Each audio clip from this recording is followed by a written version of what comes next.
दोस्तों नमस्कार। आपको बहुत बहुत बधाई हो। आपका शहर स्वच्छ हो गया, आपके शहर से गंदगी दूर हो गई। ये मैं नहीं कह रहा हूँ, भारत सरकार कह रही है। भारत का 2025 का स्वच्छ सर्वेक्षण आ गया। स्वच्छ भारत में शहरों की गिनती खत्म नहीं हो रही, सफाई के चर्चे ही चर्चे हो रहे हैं, लेकिन मुझे मेरे शहर के अंदर गंदगी के ढेर नजर आ रहे हैं। मैं जहाँ सफाई देखने जाता हूँ, मैं जहाँ हरियाली की वीडियो बनाता हूँ या फोटो खींचता हूँ, उसके नीचे गंदगी के ढेर लगे होते हैं। वहाँ पे कीचड़ भी है, सड़क किनारे कीचड़ भी है। अगर मैं पैदल चलना भी चाहूँ तो मैं चल नहीं पाऊँगा। बरसात के पानी ने अपनी जगह बना रखी है, उसके अंदर मिट्टी दलदल बन चुकी है और उसके दाएं बाएं कचरे के ढेर हैं। क्या यही स्वच्छ भारत है? अगर ऐसा स्वच्छ भारत है तो मुझे पहले का 2014 से पहले का जो भारत है वो मंजूर है। हाँ, मैं एक तथ्य को मानता हूँ, रेलवे लाइनें साफ हुई, रेलवे स्टेशन काफ़ी हद तक, रेल की पटड़ियाँ, मैं प्लेटफॉर्म की बात नहीं कर रहा हूँ या रेलवे स्टेशन के प्रांगण की बात नहीं कर रहा हूँ, टॉयलेट्स की बात नहीं कर रहा हूँ। पब्लिक टॉयलेट किसी शहर के अंदर अगर बदबू नहीं मार रहे हों तो वो एक आश्चर्य का विषय होगा। इसके ऊपर किसी का ध्यान नहीं। अगर आप शिकायत करेंगे, शिकायत की सुनवाई नहीं है।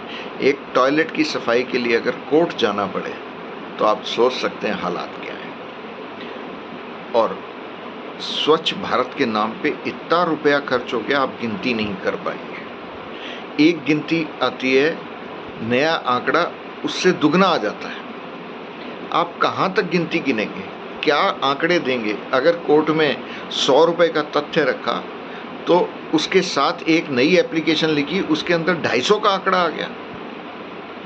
ये कैसी ईमानदारी है? ये कैसा स्वच्छ भारत अभियान है?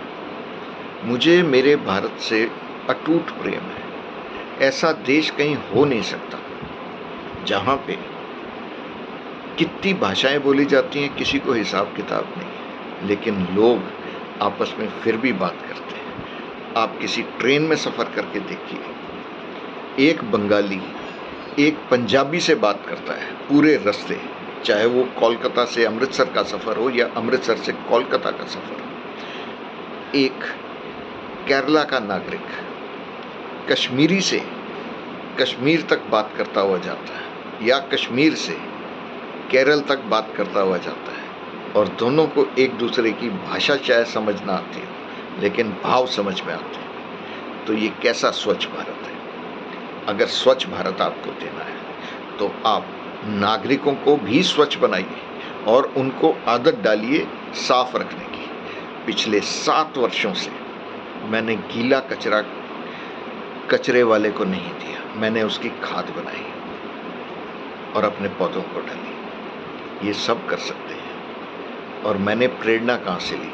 अपने देश से, कि देश कैसे साफ हो सकता है। मैं किसी नेता से प्रेरणा नहीं लेता हूँ, अपने अनुभव से सीखता हूँ। मेरा अनुभव मेरे देश से, मेरे समाज से आता है। महात्मा गांधी का जो चश्मा है, आप उसे ध्यान से देखिए, उसके ऊपर एक साइड के ऐनक के ऊपर लिखा हुआ है स्वच्छ, दूसरे पे भारत।